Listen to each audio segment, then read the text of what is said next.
Hello, welcome back.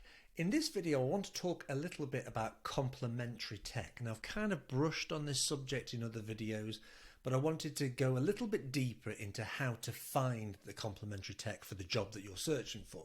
So as most people do, they start on LinkedIn. So let's go and look there.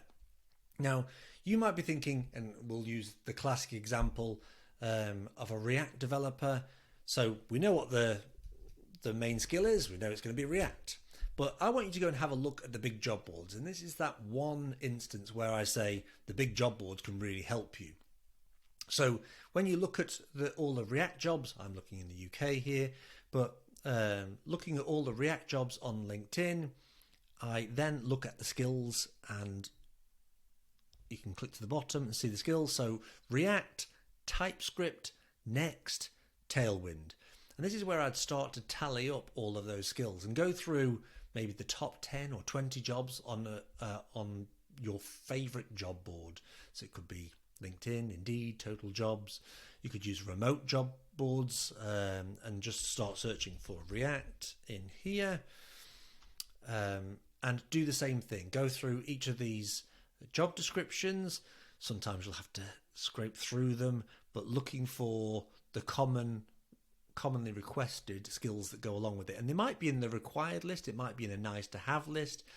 It's going to depend on whether it's a front-end developer, back-end developer. But if you go through and start to tally up all of the skills that come out, you'll start to see trends. Now it might be, as we just saw on the previous jobs out here, that it was React and TypeScript. That's to be expected. But maybe you've got skills with Next.js, you just didn't highlight it as much as you thought.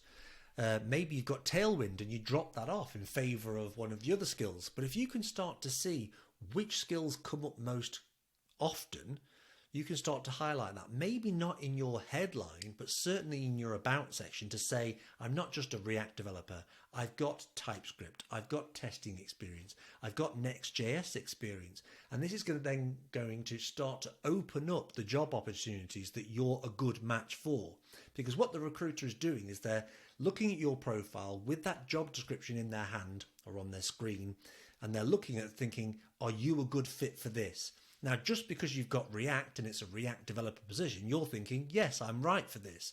But they're going to favor those people who tick more of the required skills and more of the nice to have skills. And that's going to dictate the priority order for interview.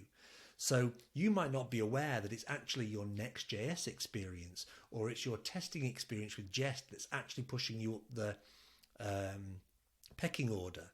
But the best way we can do this, because we don't know what's on every job description, so the best idea is to start to look at the market trends and see which skills that you may or may not have already are going to open up more opportunities.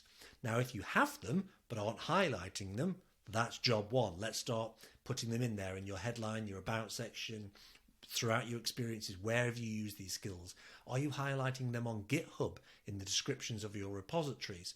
So there's lots of places where we can make it very clear that you've got experience using these technologies. Now, if you haven't got those experiences, then now you know what are the best 3 skills for you to learn to open up the job market.